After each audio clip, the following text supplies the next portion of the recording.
Hello everyone, myself Trupti Indi from Virgin Institute of Technology, Solapur. In this video lecture, we will look at deadlock problem along with the system model.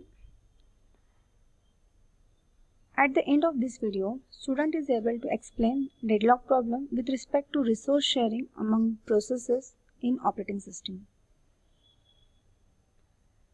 What is deadlock problem? As defined here, it is a set of block processes each holding a resource and waiting to acquire a resource held by another process in the set.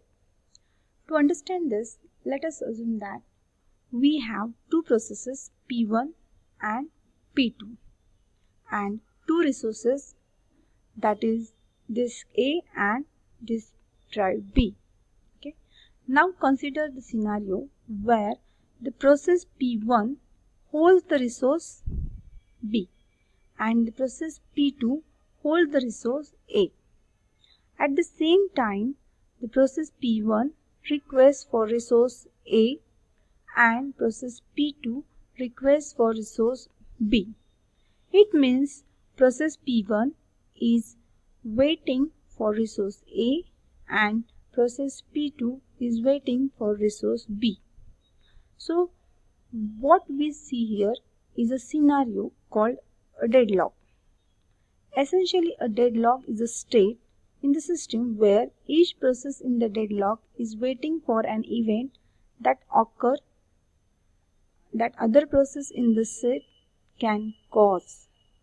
Here in this example, process P1 is waiting for an event that other process. Here in this example, process P1 is waiting for the resource disk A, which is held by process P2. P2 in turn is waiting for resource B, that is disk B, which is held by process P1. Here we have set two processes. Here we have set of two processes P1 and P2. Each process in the set is waiting for other process to complete something and vice versa. For example, P1 is waiting for P2 to release the disk A, which is by holding the disk B, and whereas P2 is waiting for resource disk B by holding disk A. When deadlock occurs, as explained in this example, process P1 and P2 will be waiting infinite time continuously without doing any useful work. Let us understand deadlock problem with the help of bridge crossing example here. Here on the bridge, car can move only in one direction. It means each section of a bridge can be utilized as a resource. Here it means that each section of a bridge can be utilized as a resource at a time only in one direction. If deadlock occurs, it can be resolved if one car backups, that is, preempt the resource and roll back to previous state. In this real-time scenario, there is a deadlock occurred because on this bridge only the car can move only on one direction, from this to this or from this to this.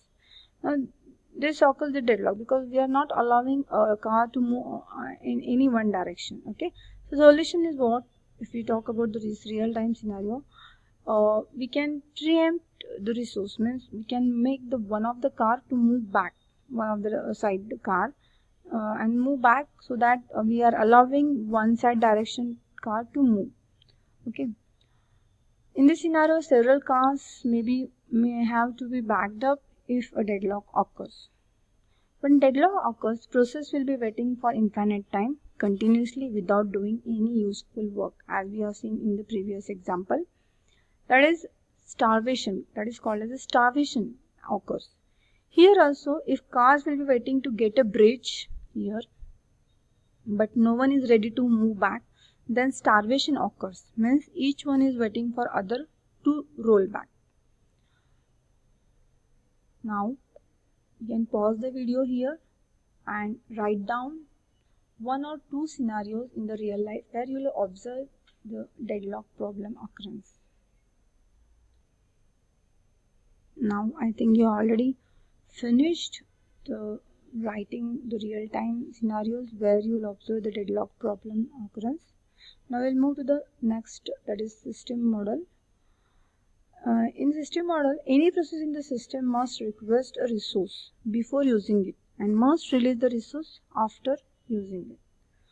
A process may request as many as resources as it requires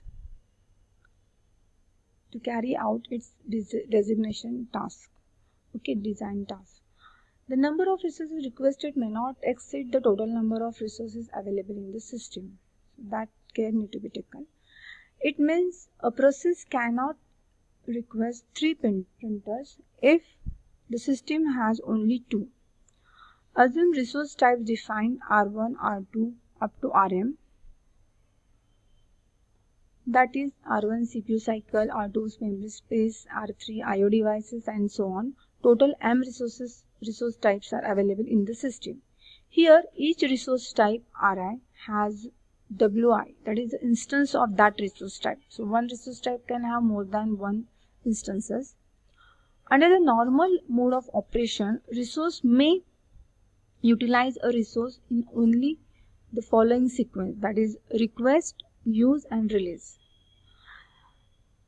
Resource request in this the process requests the resource if the request cannot be granted immediately if resource being used by another process, and then the requesting process must wait until it can acquire the resource.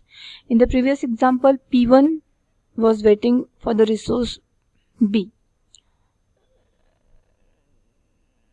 Now next one is the resource use. In this the process can operate on the resource. For example, the resource is a printer, the process can print on the printer. Next, resource release. In this the process releases the resource. The request release of resources are system calls. For example, request and release the device which is used, that is printer. For example, printer device.